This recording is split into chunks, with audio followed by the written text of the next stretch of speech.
નમસ્કાર વિદ્યાર્થી મિત્રો, શ્રી BBNPB હિરપરા કન્યા વિદ્યાલયમાં આપણું હાર્દિક સ્વાગત છે.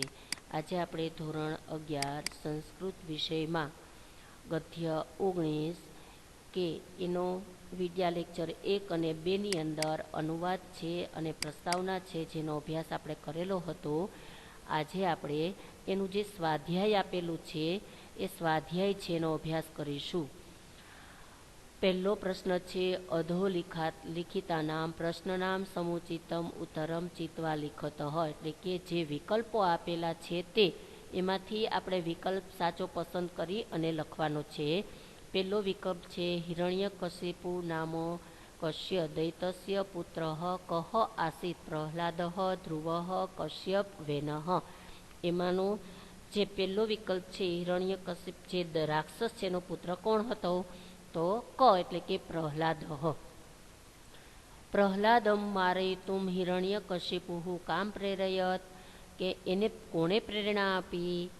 તો અહીંયા પ્રહલાદ છે એને મારવા માટે હિરણ્યકશિપુએ કોને પ્રેરી છે? તો પોતાની જે બહેન છે હોલિકામ એટલે કે હોલિકાને.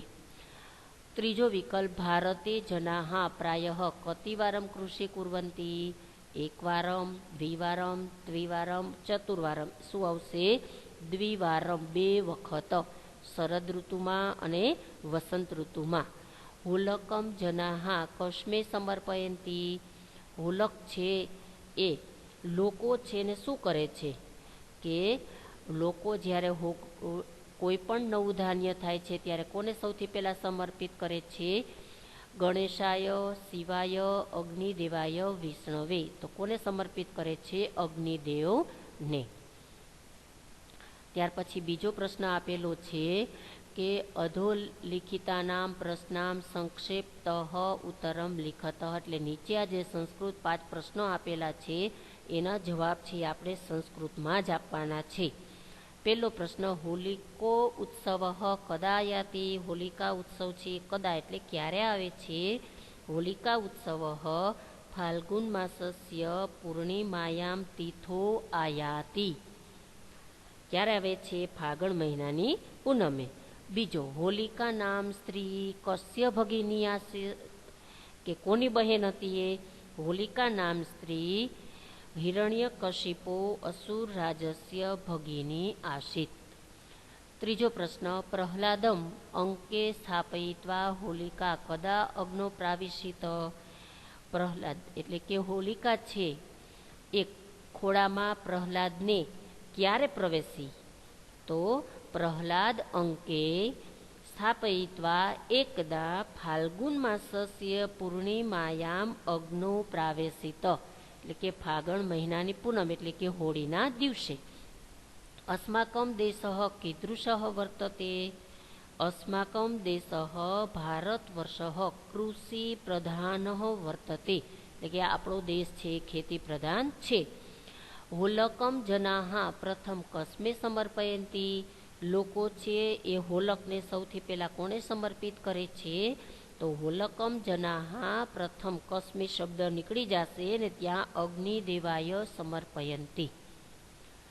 ત્યાર પછી ત્રીજો પ્રશ્ન છે, ગુજરાતી માતૃભાષા એટલે ગુજરાતીમાં પ્રશ્ન આપેલા છે, એના ઉત્તર આપણે ગુજરાતીમાં જ લખવાના છે. કે હોલિકા ઉત્સવ સાથે પ્રહલાદનું પાત્ર કેવી રીતે જોડાયેલું છે?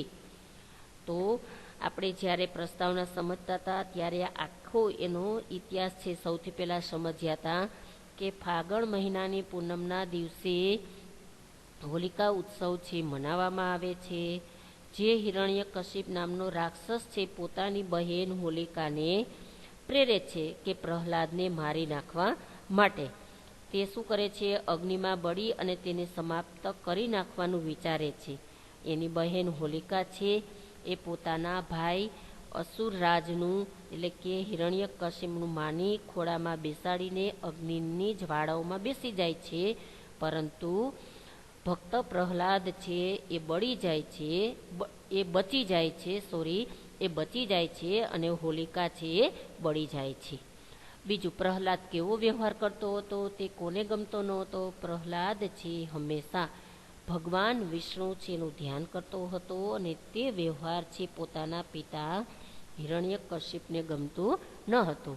ફાગણની પૂનમે હોલિકાએ કોની પ્રેરણાથી શું કર્યું કે જે ફાગણ માસની પૂનમના દિવસે હોલિકા પોતાના ભાઈની પ્રેરણાથી પ્રહલાદને ખોળામાં લઈને બેસે છે, અગ્નિમાં પ્રવેશે છે. હોલિકા છે એને વરદાન હતું, અગ્નિથી રક્ષિત હતી, એટલે એને અગ્નિની કશી અસર થવાની ન હતી એમ પોતે જાણતી હતી. ફક્ત પ્રહલાદનો અંત લાવવા તેમણે આ દુષ્ટ ઈરાદો કર્યો. હોલક સ્વાસ્થ્ય માટે કેવી રીતે ઉપયોગ છે? આપણે છેલ્લો પેરેગ્રાફ સમજ્યા હતા બીજા લેક્ચરની અંદર, ત્યારે વાત કરી હતી કે ગુજરાતી ભાષાની અંદર કહેવામાં આવે છે હોલક એટલે અન્ન, પોક. જ્યારે એને ધાણી એવું પણ કહી શકીએ છીએ. એને અગ્નિની અંદર શેકવામાં આવે છે અને જે તૈયાર થાય છે એને હોલક, પોક અથવા ધાણી કહેવામાં આવે છે. વસંત ઋતુમાં કફજન્ય રોગનો જ્યારે વધારો થાય છે, ઉપદ્રવ થાય છે, ત્યારે એનું શમન કરવા માટે હોલક છે એને ખાવા જોઈએ. ત્યાર પછી ચોથો પ્રશ્ન છે વિવરણાત્મક નોંધ. આ નવશ્રેષ્ઠી, હોલક અને ભાવપ્રકાશ આ ત્રણેય શબ્દો વિશે આપણે અનુવાદ કરતા હતા ત્યારે સમજ્યા હતા. અને પાંચમો સમીક્ષાત્મક નોંધ કે હોલિકા ઉત્સવ આપણે પાઠ શીખી ગયા, અનુવાદ શીખ્યા. એના ઉપરથી તમને આખો હોલિકા ઉત્સવ શું છે, પૌરાણિક મહત્ત્વ શું છે, આયુર્વેદિક મહત્ત્વ શું છે, બધું જ સમજ્યા છીએ. એને આધારે તમારે તમારા શબ્દોની અંદર લખવાનું છે. ચાલો બાળકો, આજે આપણે આ પાઠ પૂર્ણ કરીએ છીએ. આવતા પીરિયડની અંદર આપણે બીજો અભ્યાસક્રમ છે આગળ વધારશું. આભાર.